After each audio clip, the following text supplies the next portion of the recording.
Hey, you guys. So, I think a lot about how much the internet, smartphones, and social media have changed the world that we live in. I probably think about it too much. Everybody has a video camera in their pocket and can share anything and everything with the world whenever they want. Some even have made this their career. As an 80s kid, it absolutely blows my mind that I earned my living in 2025 by making videos in my house with my own camera and editing equipment and everything. And then tens of thousands of people watch what I make. By the way, thank you guys so much for watching, liking, and subscribing. I hit 50,000 subscribers recently, and that's just insane. So thank you, thank you, thank you.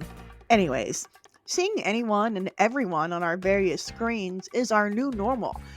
And this got me thinking about reality television and how much it has taken over broadcasting cable in the past 30 years. Of course, scripted series are still sprinkled in from time to time, but honestly, I'm having a hard time remembering the last time I regularly watched a TV show on a network.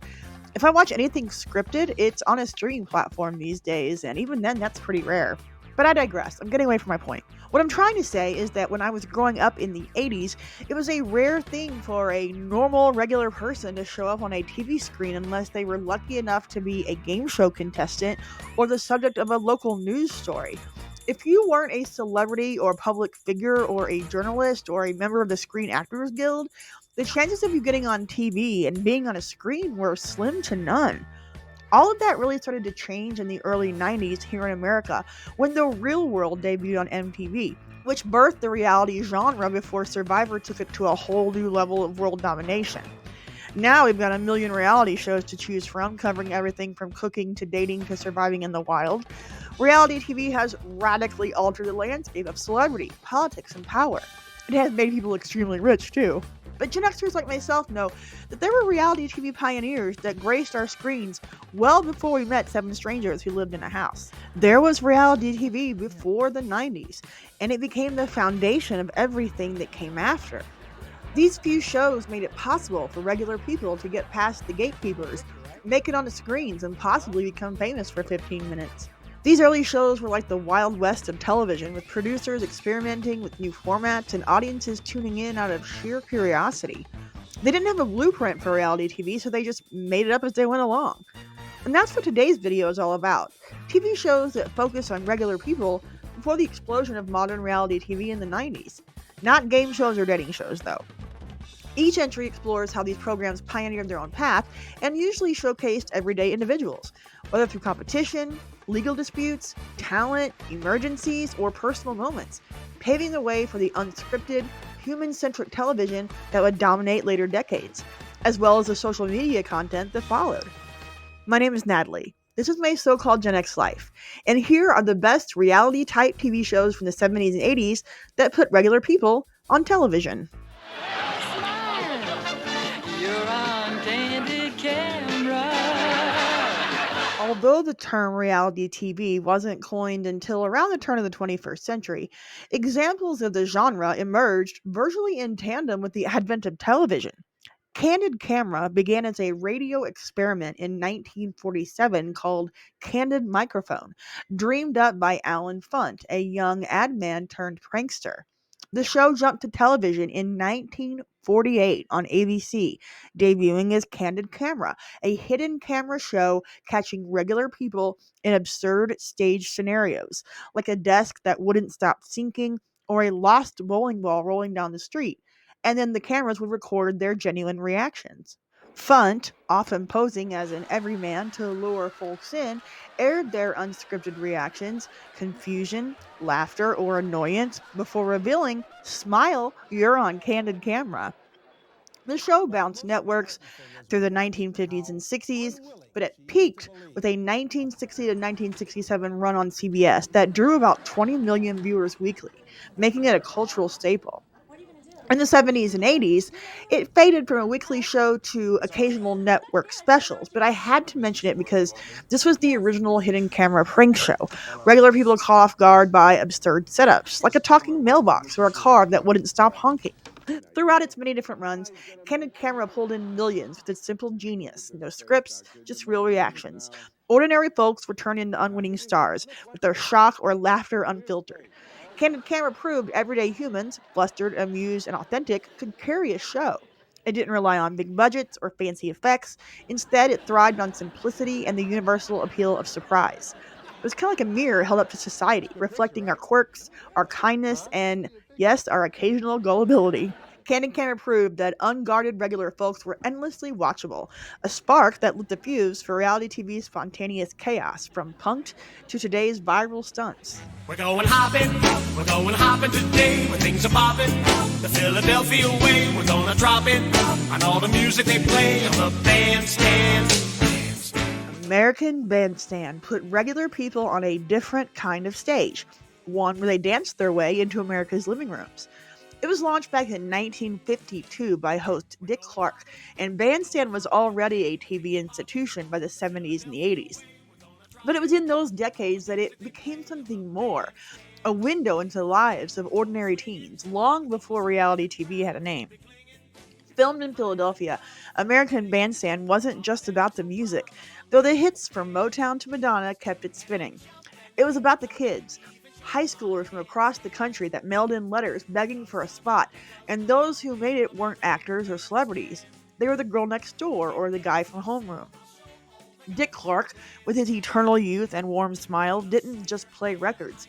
He'd stroll through the crowd asking them about their lives, their dance moves, their crushes. For a few minutes, these teens were the stars. By the 1970s, the show was in color, it was broadcast nationwide on ABC, and it was pulling in millions every Saturday. The dance floor was a time capsule. Bell bottoms, feathered hair, breakdance battles, and it captured a generation figuring itself out, unscripted and unrehearsed. Regulars like the committee, a group of Philly teens who showed up week after week, became familiar faces, almost like proto reality stars. Fans at home knew their names, their styles, and their stories. Then there were the guest artists, Stevie Wonder, the Jackson 5, Cyndi Lauper, sharing the spotlight with these kids. But the magic wasn't just in the performances, it was in the moments between. A shy boy nailing a spin, a girl giggling through a quick interview, the crowd voting on new singles with applause. This wasn't polished TV, it was real and it was full of heart. Pulling 20 million viewers in the 70s and still 10 million by the mid 80s, American Bandstand captured youth culture, live and unscripted, awkward moves and all. These weren't pros, they were everyday fans. Their spontaneity and style making them TV's first reality trendsetters, a vibe that echoed into the 90s. Dick Clark called it America's longest running variety show, but it was more than that. In an era before hitting cameras or confessional booths, Bandstand turned ordinary teens into the main event. By the time it wound down in 1989, it had spent decades showing us that regular people could hold the screen. It wasn't reality TV as we know it, but it laid the groundwork, proving the power of the everyday face in the crowd. There was even a copycat called Dance Party USA, which was built on a local hit show called Dance on Air. It had an even scrappier, teen-driven vibe, airing daily on the USA Network starting in 1986 from Philadelphia studios like WPHL-TV, and featured high schoolers from across the USA and Canada. They danced live to top 40 hits, from Madonna to New Kids on the Block. Starting as a half-hour show, it expanded into an hour in 1987, and was hosted by a rotating cast of over 50 personalities, including a young Kelly Ripa.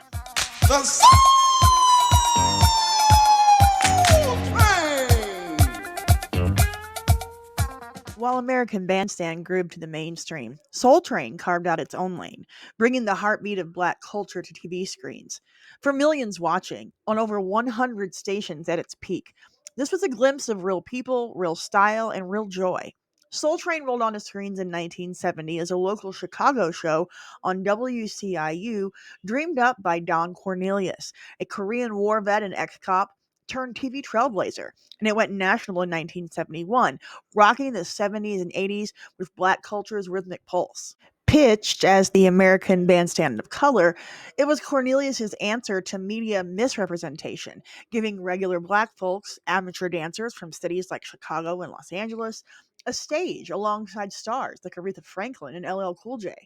With his smooth voice and love, peace, and soul sign off, Cornelius hosted a dance club vibe where pros and everyday kids grooved in the iconic Soul Train line, strutting and popping and locking, moves that birthed hip hop.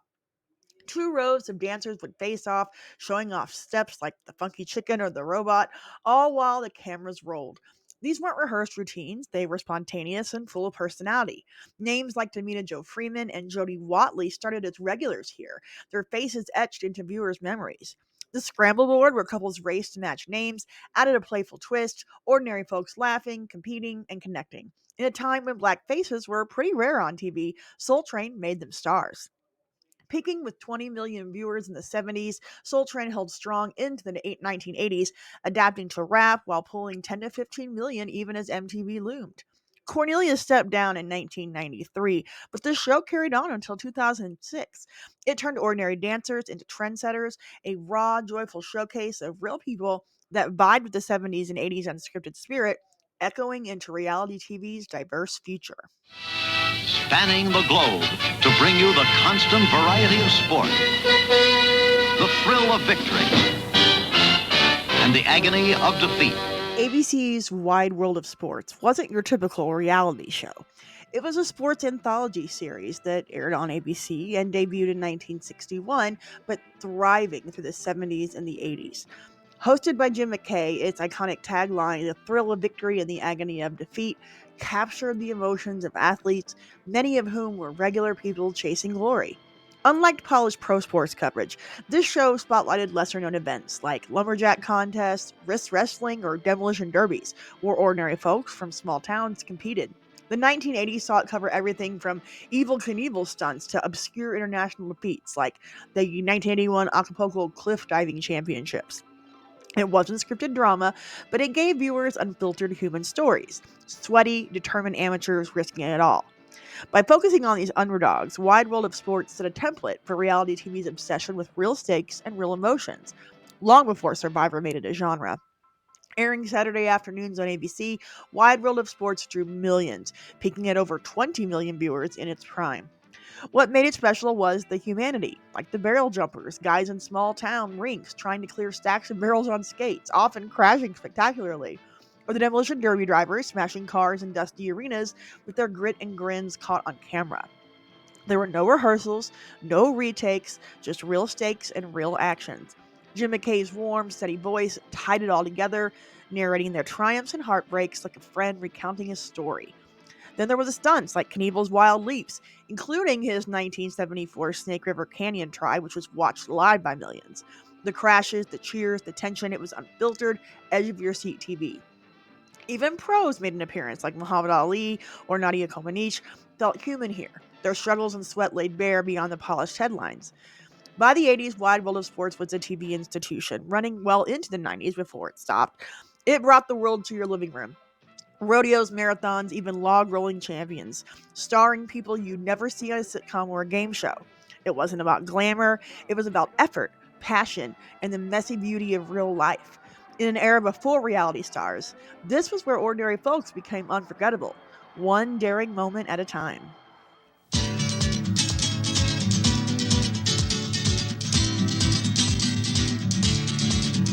In 1973, PBS aired something that no one had seen before: An American Family.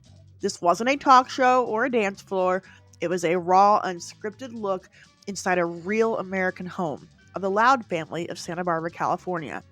7 months, 300 hours of footage, boiled down to 12 episodes. It's the closest thing the 70s gave us to modern reality TV, and it changed how we saw regular people forever. Filmmakers Craig Gilbert, Alan Raymond, and Susan Raymond were responsible for this radical experiment in unscripted television by embedding themselves with the Loud family, Bill and Pat, plus their 5 kids.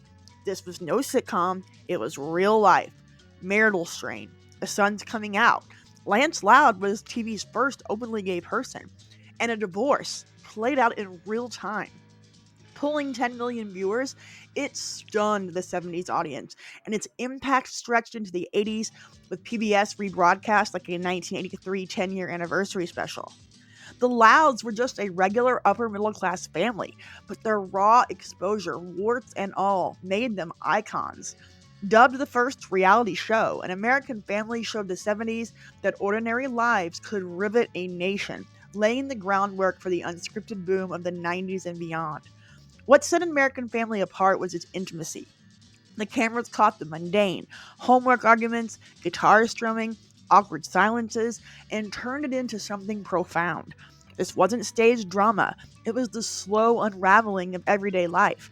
The Louds weren't famous before the show, but afterward, they were inescapable. Debated on talk shows, dissected in magazines. They didn't just reflect America, they held up a mirror to it. Airing in an era of sitcoms and variety shows, An American Family was a shock to the system.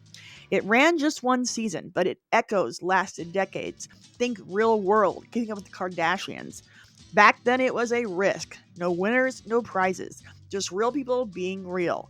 The Louds gave us the first taste of what reality TV could be: unpolished, uncomfortable, and undeniably human.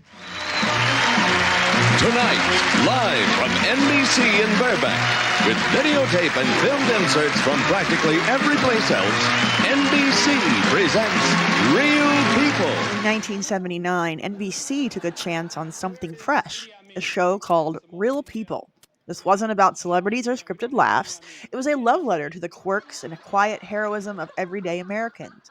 Airing Wednesday nights throughout the early 80s, it turned regular folks into stars, proving that reality TV didn't need a mansion or a rose ceremony to captivate. It was simple, heartfelt, and ahead of its time. Hosted by a rotating crew, Sarah Purcell, Fred Willard, John Barber, and others, Real People hit the road, crisscrossing the country to find stories.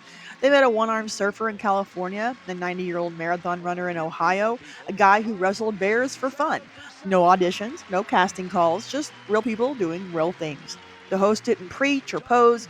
They chat, laugh, and sometimes join in, letting the subjects shine. The show was a grab bag of the odd and the ordinary. One week you'd see a woman who collected rubber ducks.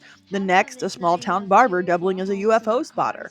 It wasn't polished. Segments were shot on film with a grainy home movie feel, but that was the charm.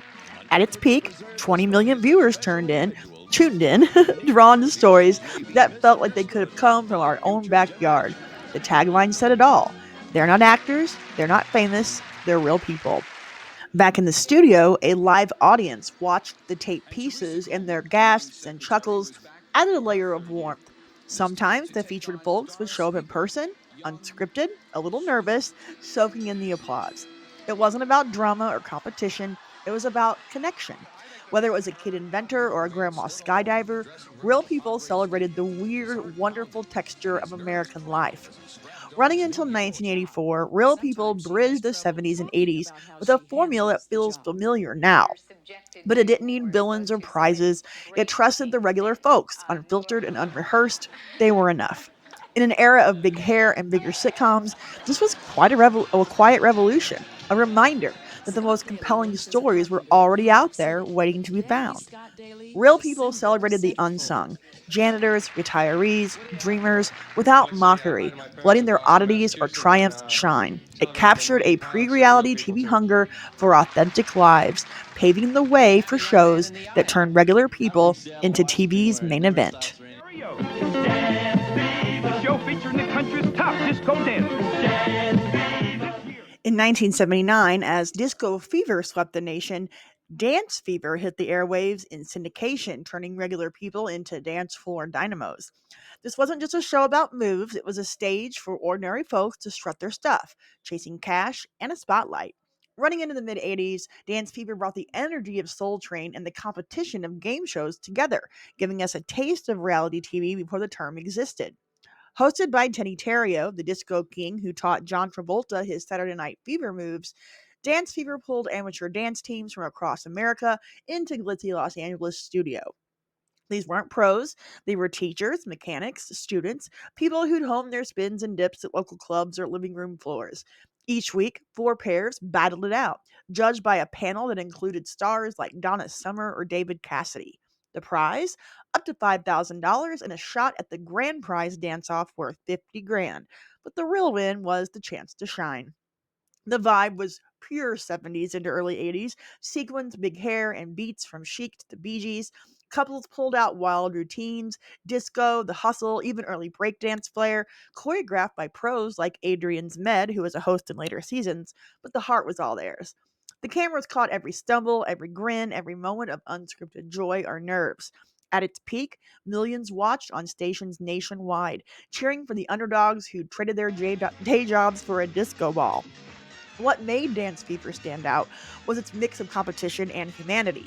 The judges would score on style and skill, but the crowd's roars often told the real story, regular folks connecting through sweat and rhythm. Celebrity guests sometimes danced alongside them, blurring the line between star and amateur. It wasn't as raw as an American Family, but it had that same spark. Real people, real stakes, no safety net. By the time it wrapped in 1987, Dance Fever had paved the way for shows like Dancing with the Stars. It was glitzy, sure, but beneath the flash was a simple truth. Regular people, given a beat and a chance, could steal the show. In the 70s and 80s, before reality TV ruled, Dance Fever turned the dance floor into a proving ground for the unsung stars next door.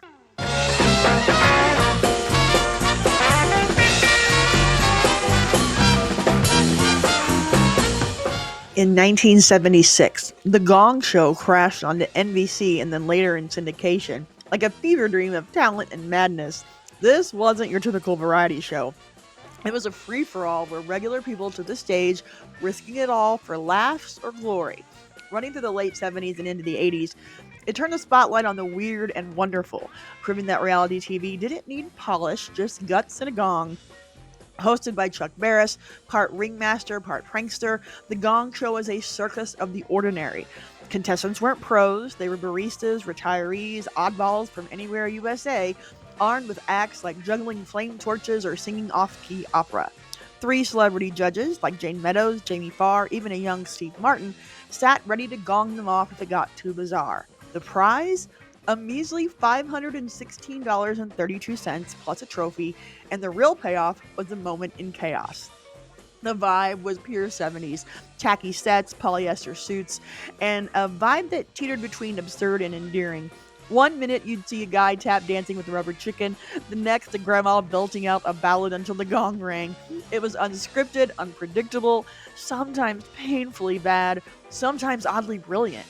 At its peak, millions tuned in, drawn to the raw energy of regular folks who never grace a traditional stage. People like the unknown comic, Gene the Dancing Machine, they became cult heroes born from this glorious mess. What set the Gong Show apart was its embrace of the unpolished.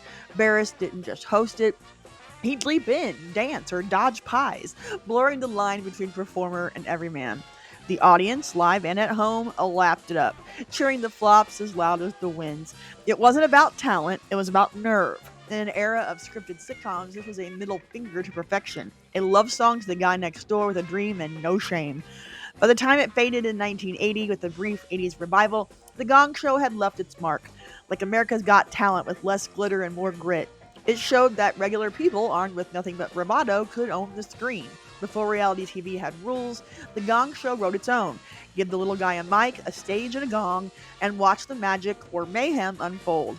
The emphasis on regular people, not trained performers doing outrageous things for laughs or glory, makes it a precursor to the unscripted, human-driven chaos of modern reality TV.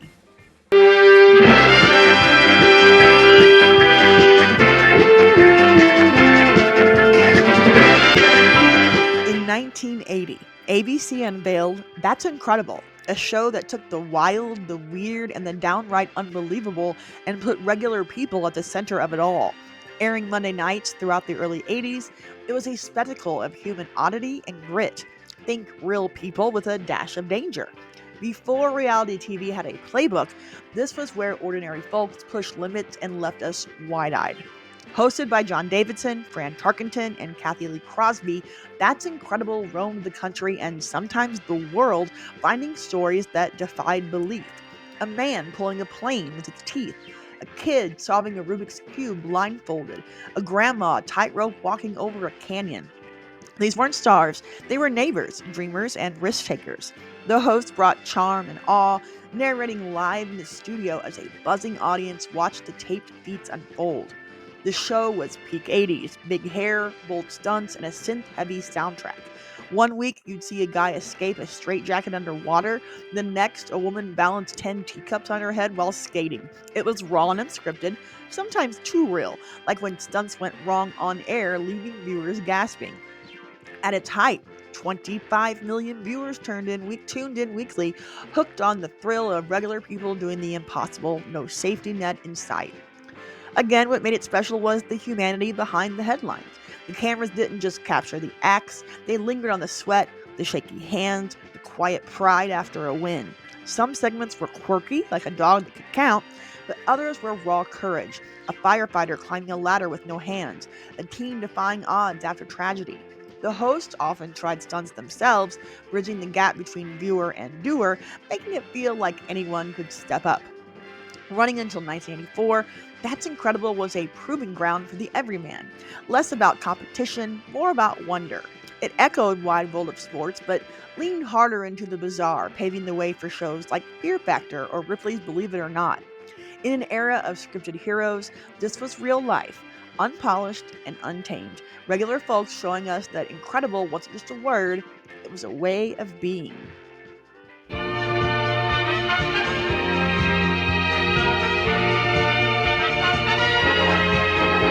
Back in the 1970s, TV talk shows on the national level were a different world. They were heavily scripted, had polished sets and predictable rhythms, and usually big-name celebrities. Then came Phil Donahue. He wasn't just a host, he was a quiet revolution. Starting in Dayton, Ohio in the late 1960s, Donahue dipped his toes into something new with a broadcast from the Ohio State Penitentiary. But it was in 1974, when he brought his show to Chicago and WGN TV's Northwest Side studios, that TV history started to shift. What made Donahue special wasn't flashy production, it was the opposite. No cue cards, no canned laughter, just a graying Midwesterner with a microphone and a knack for listening.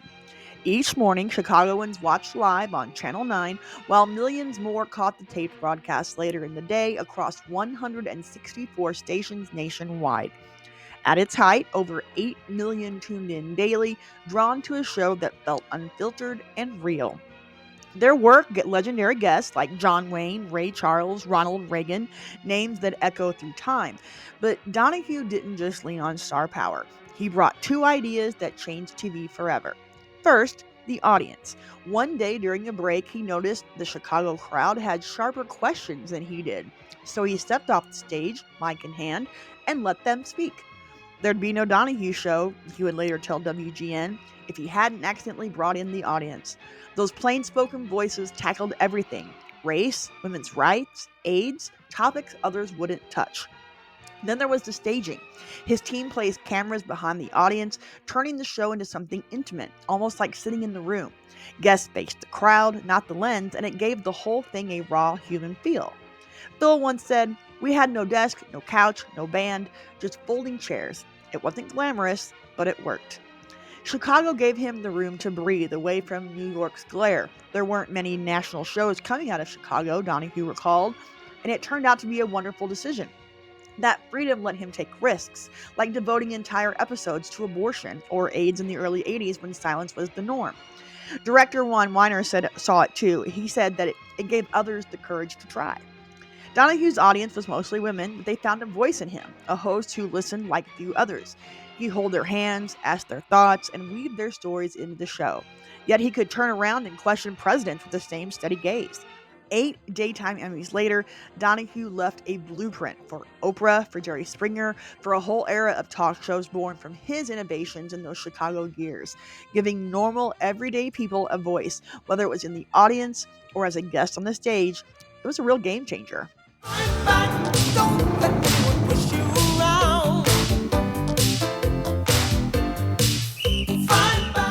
1976. Fight Back with David Horowitz debuted in syndication, a TV show born from a KNBC Los Angeles news segment. Hosted by consumer advocate David Horowitz, this show wasn't about flash, it was about giving regular people a voice against faulty goods and fraud. Before reality TV turned grievances into spectacle, this was the everyday consumer's stand, unscripted and unrelenting. Horowitz, a former Consumer Reports writer, brought a no-frills approach, testing claims with real-world rigor. He'd submerge a waterproof watch in a tank for 24 hours, proving it leaked, or run over a durable lighter with a 2-ton truck only to show it still sparked. Viewers drove the show, mailing over 1,000 letters each week, complaining about exploding blenders, fake jewelry, or cars that died at 50 miles. By the 1980s, this show reached over 90 stations nationwide, drawing in millions who saw their own frustrations on screen. The aesthetic was basic on the show with plain sets and Horowitz in a tie, but the stakes were high. Segments like the horror file exposed scams like a $99 miracle vacuum that barely sucked, while commercial challenge debunked ads, a stain-proof shirt stained with ketchup in seconds. No actors, just real complaints. No edits, just results. Horowitz's wins, like pressuring the recall of flammable kids' pajamas, came from those letters, turning ordinary gripes into action. By 1985, when fake psychic Peter Popoff sued over a debunking, Horowitz countersued and won. Proof he wasn't just talk. Running 16 years through 1992, Fight Back foreshadowed watchdog shows like Marketplace, but with a scrappier edge. This show proved that regular people, armed with proof and persistence, could demand accountability. Television City in Hollywood.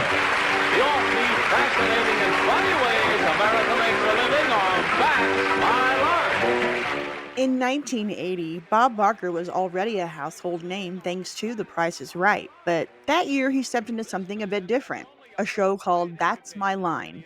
Airing on CBS for two brief summer seasons, this wasn't a game show with buzzers or prizes. It was a quirky dive into the lives of regular folks with unusual jobs. Conceived by Mark Goodson as a riff on his classic game show What's My Line, this landed somewhere between Real People and That's Incredible, offering a fleeting but fascinating glimpse of everyday oddballs. The setup was simple: spotlight regular people, like a man who wrestled alligators or a woman who carved sculptures from butter, and let them show off. No panels guessing occupations here, just interviews and demos, unscripted and unpolished. Johnny Olson, the voice of The Price is Right, was the announcer on That's My Line, tying it to Barker's game show roots, but this was a different beast. The 1980 season leaned on strange gigs, a bricklayer who balanced bricks on his head, or Mel Blanc and his son Noel duking it out in a voice off. By 1981, it shifted to the outright bizarre, think funny flops and head scratching stunts. It was raw, sometimes awkward, but always real. Millions caught it as a summer filler, a brief escape into lives you'd never meet otherwise. Barker played it straight, letting the people, not the host, steal the show. What made That's My Line tick was its trust in the ordinary. No big budgets or glossy sets, just folks from small towns or city corners sharing their slice of the world. It wasn't a hit though. It was canceled after 1981, but I wanted to mention it because it captured that 70s and 80s hunger for real stories with no filter. You can see its DNA in later reality quirky shows like Dirty Jobs or viral oddity clips. Barker called it a detour in his career, but for a moment, he gave the little guy a stage and a megaphone. Gone by 1981, That's My Line was a blip in TV history, but it fits the mold of its time. Regular people, unscripted, under the lights. Before reality TV meant drama or fame, this was just life, served up weird and wonderful. Barker's steady hand made it work, a quiet nod to the power of the everyman, even if the clock ran out on it too soon. This is Fantasy, the show where dreams really do come true. In 1982, NBC gave us the show Fantasy, which turned the hopes of everyday people into something tangible. Hosted by Peter Marshall, it ran for just over a year, delivering a quiet kind of magic. Real folks seeing their dreams come true, sparked by letters from those who loved them. Before reality TV leaned on drama or competition, Fantasy offered a gentler window into ordinary lives, one wish at a time. Marshall, who is known for Hollywood Squares, brought his easy charm to the helm, joined by a couple of co hosts and announcers. The premise was simple, but it was powerful. Viewers sent in over 100,000 letters daily, nominating deserving souls: a single mom craving a family reunion, a kid longing to meet a TV star like Mr. T, and Marshall would call them up, often catching them off guard, and unveil a surprise. New cars, dream trips, moments they'd never forget. The 80s flair was all there: bold colors, upbeat tunes, and sitcom stars, but the heart was unscripted and very raw. A factory worker might get his old motorcycle restored, or a teacher see her classroom revamped, all captured in real time gasps and tears. Celebrity cameos from people like Donna Summer or Hulk Hogan added sparkle, but the focus stayed on the nominees. Regular people handed a rare spotlight. In another bit, Fantasy Forum even let the studio crowd vent or cheer, a fleeting taste of unfiltered voices. It wasn't a blockbuster, it was gone by late 83, but Fantasy hit a nerve. No eliminations, no stage fights, just pure human stories. It foreshadowed shows like Extreme Makeover, stripping away the gloss to focus on real emotion. In an era of big hair and bigger stunts, Fantasy stood apart, proving that regular folks didn't need to jump through hoops, just share a dream and let the cameras roll.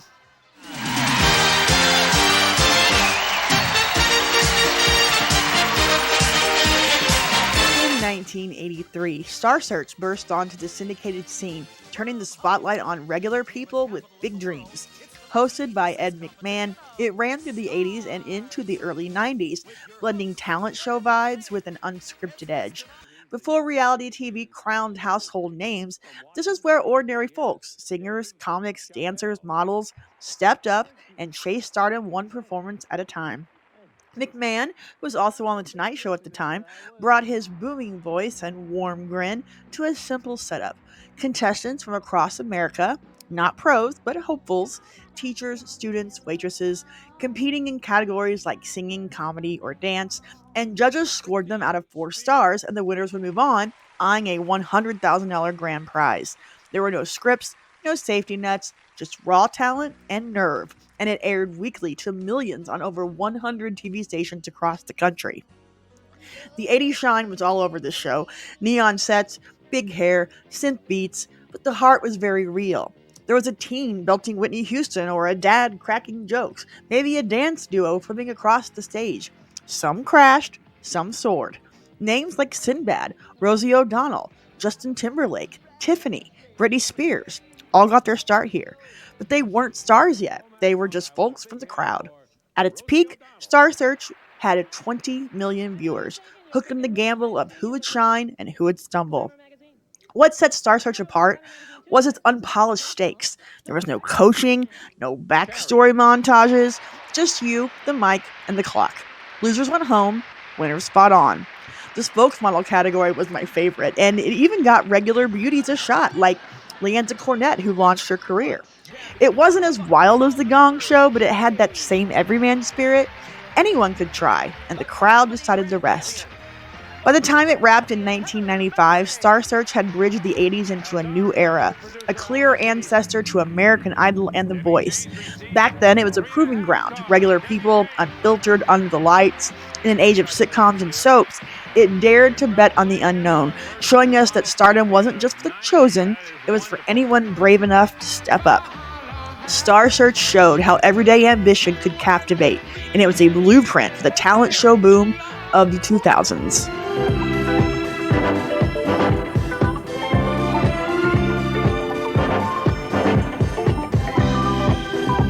In 1984, Lifestyles of the Rich and Famous dazzled its way onto our screens, hosted by Robin Leach with his posh British purr.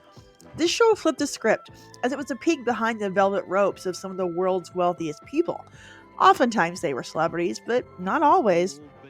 Regular folks got a front row seat to the glamour, and that's why I included this show. They could dream big through the screen.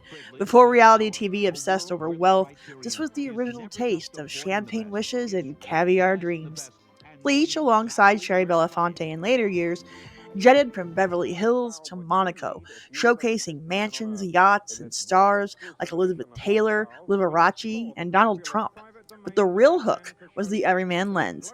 Millions tuned in, over 100 stations strong, imagining themselves in those marble halls. Regular people wrote in too, their letters sparking segments on small town tycoons or lucky fans meeting idols. This show dripped with the 80s excess. It was loud, with gold fixtures and fur coats, but the show grounded it in a curious, almost neighborly vibe. A farmer turned oil baron, a waitress who won a lotto jackpot. These weren't just the born rich, they were folks who'd climbed up. Their stories raw and real. No scripts, just Leach's narration over unfiltered opulence, making viewers feel part of the fantasy. Running into the 90s, Lifestyles was a cultural snapshot, like an Instagram page with less drama and more awe. It didn't feature everyday struggles, but it spoke to them, turning regular dreamers into armchair jet setters. Before reality TV built mansions for stars, this gave the little guy a keyhole to peek through and dream a little richer.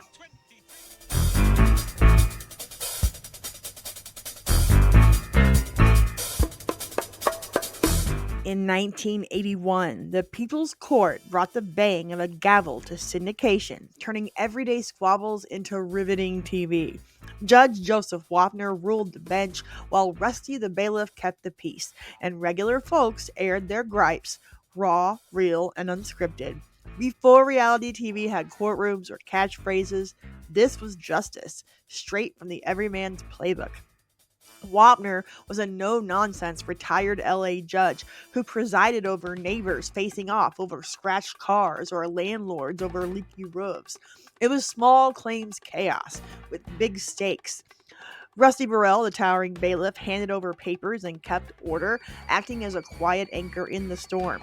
These weren't actors, they were real people from real dockets. Your cousin, your barber, spilling their side.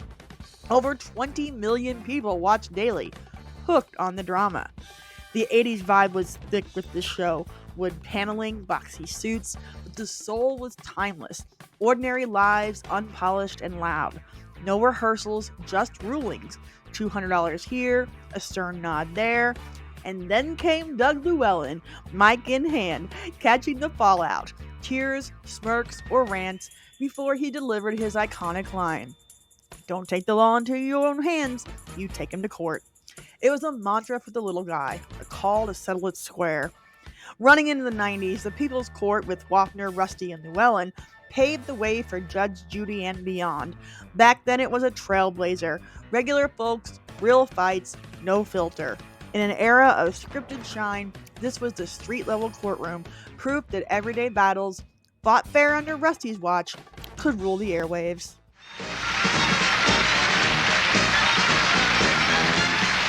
Welcome to TV's Bloopers and Practical Jokes. In 1984, NBC laughed its way into TV bloopers and practical jokes, hosted by Dick Clark and Ed McMahon. It was a mashup of flubs and pranks, but the real stars were regular people, caught tripping over lines or tricked on hidden cameras. Before reality TV mined laughs from the unscripted, this was the giggle reel of the average viewer. The show dug up outtakes, newscasters botching words, soap stars cracking up, then flipped to pranks on unsuspecting folks. A fake cop pulling over a driver, a rigged vending machine. Victims weren't celebrities. Those stars like Don Rickles and Kirk Cameron got punked too. But they were clerks, moms, passersby. Their real-time shock or chuckles lit up the screen. Millions tuned in every week. The 80s flair was loud on this show, bright sets, cheesy music, but the vibe was pure backyard humor. No rehearsals, just raw reactions, some red-faced, some roaring. Bloopers showed pros as humans, pranks made humans the pros. It was unpolished, chaotic, a little mean, but always real, catching life slip-ups in glorious technicolor. Running into the 90s with specials, it echoed Candid Camera but felt fresher, a seed for punked or impractical jokers. Back then it was a window into regular folks, flawed, funny, unready for the spotlight. Before reality TV staged the laughs, Bloopers proved the best jokes were the ones we didn't see coming.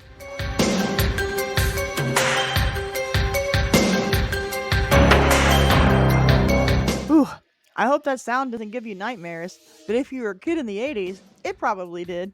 In 1987, NBC unleashed Unsolved Mysteries, hosted by Robert Stack, and turned real-life enigmas into chilling TV. It wasn't just crime, it was regular people caught in the unknown, their stories begging for answers. Before reality TV chased ghosts or fugitives, this was the call to the everyman, eerie and true.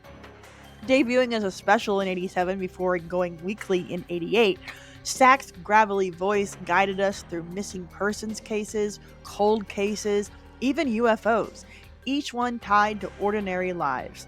A mom vanished from a parking lot, a farmer spotting lights in the sky. Reenactments used actors, but the real draw was the real folks, families pleading for tips, witnesses sharing fuzzy memories, and over 20 million watched, with some calling the hotline to help crack cases.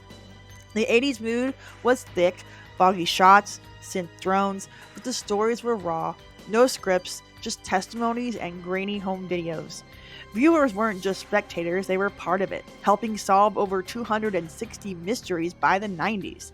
It wasn't glitzy, it was haunting, pulling regular people into a web of what-ifs that felt too close to home. Running into the 90s and beyond, Unsolved Mysteries birthed Dateline vibes and true crime obsessions. Back then it was a lifeline, regular folks, unpolished, reaching through the screen. Before reality TV staged the suspense, this was the real deal, proof that the unknown in our backyards could grip us tight. Stack's eerie narration, perhaps you can help, made it personal, pulling viewers into these unsolved lives. Unsolved Mysteries showed stories from everyday Americans, could chill and compel, a precursor to the true crime podcast that we have today.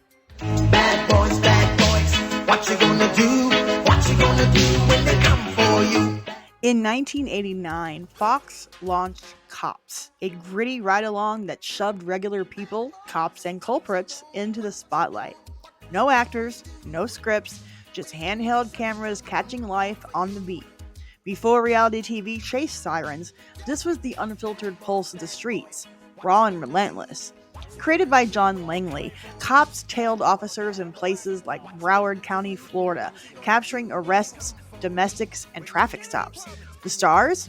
Working class cops and the folks they nabbed, drunk drivers, petty thieves, everyday rebels. There was no narration, just radio crackles and real-time shouts. Debuting to more than 20 million viewers, Cops became a Saturday night staple, all verite and adrenaline. The 80s edge was definitely there. Grainy video, mullets aplenty, but the soul was unvarnished. A cop calming a sobbing mom, a suspect spinning wild excuses. No rehearsals, no polish, just life messy and loud. It wasn't about heroes or villains, it was about humans caught in the moment, their flaws and fears laid bare. Running decades past the 80s, Cops shaped live PD and beyond. Back then it was a revelation, regular people unscripted in the chaos of the night. Before reality TV staged the busts, this was the real chase. Proof that the drama of the everyday could hit harder than any fiction.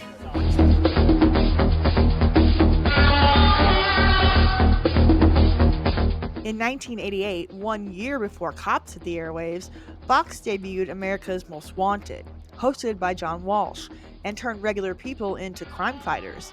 It was a manhunt on the air, real fugitives, real stakes, and viewers as the posse. Before reality TV tracked the hunted, this was the call to action for a regular TV viewer. Walsh, who was driven by his son Adam's murder, profiled killers, robbers, and escapees. Cases ripped from the headlines. Reenactments set the scene, but the heart was real.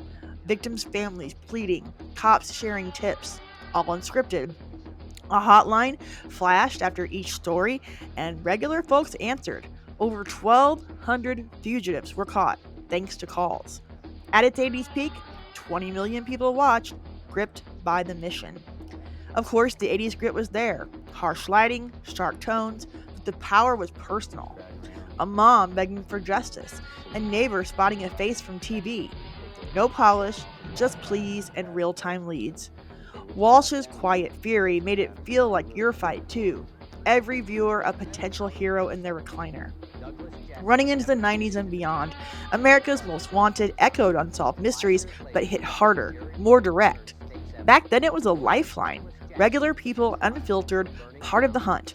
Before reality TV staged the chase, this was the real deal. Proof that the guy next door could tip the scales of justice. This is 911. Do you have an emergency? In 1989, CBS premiered Rescue 911, hosted by William Shatner, and it brought real emergencies into our homes. This was 911 calls turned into television. Regular people in crisis, saved by everyday heroes. Before reality TV dialed up the drama, this was the heartbeat of survival. It was tense and it was true.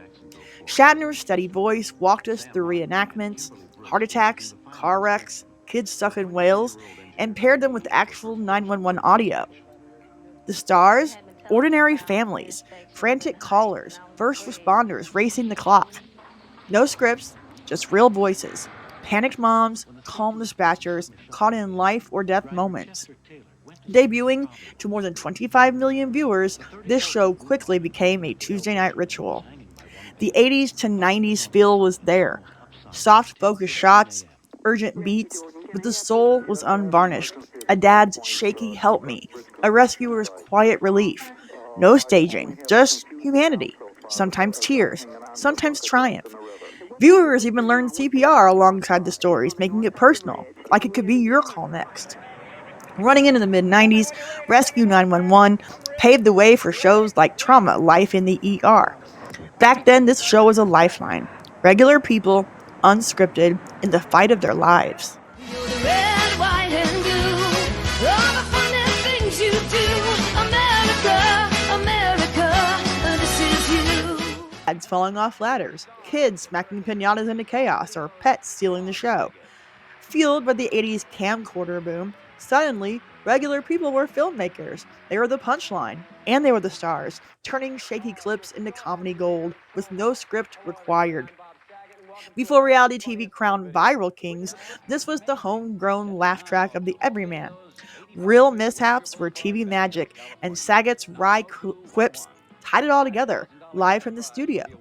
Viewers with internet shows may not have been reality TV as we know it today. No confessional booths or contrived competitions, but they put regular people front of mysteries, their crises, and